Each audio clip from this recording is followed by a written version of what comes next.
You're listening to the Wholehearted Podcast, and I'm your host, Coen Tan.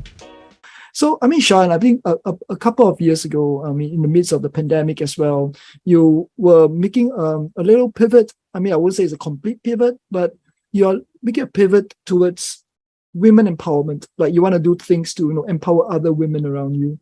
So, what made you take on this new path?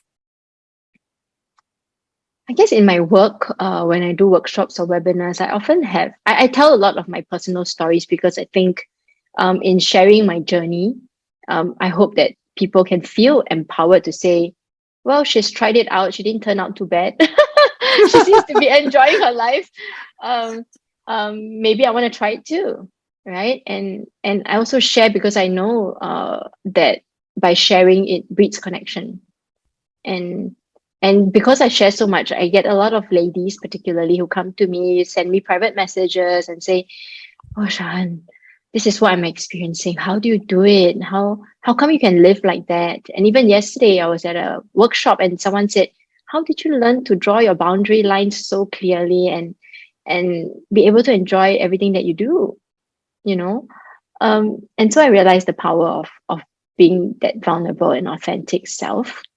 And because so many of them are women coming up to me, I also realized that there's so many women who feel stuck and trapped where they are. And the truth is, it doesn't have to be like that. Everything that I've been doing to feel the way that I feel and live the way that I live is what I've learned. And if I can learn it, it means it can be taught, right? And if it can be taught, then someone else can take these strategies and do it. But of course, they must be willing to do the work. Right. So that's what I believe in. I believe that every human being can live a whole and full life. And if I can contribute to that in some way by either telling my stories or sharing the strategies that have helped me to get to where I am, then I want to do that.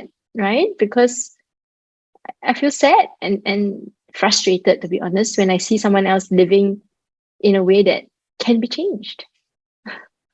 Oh, tell me about it. Yeah, I feel I as a speaker myself, I also meet people like that. I feel frustrated and sad and a little bit brokenhearted sometimes for them, but they have to want to see it for themselves.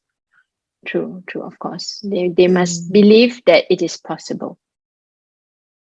Like even if it's like that little sliver of possibility, right? I think we believe in that and we just take small steps forward, That's beautiful. Thanks for being part of this heartwarming conversation today. To the next episode, stay wholehearted.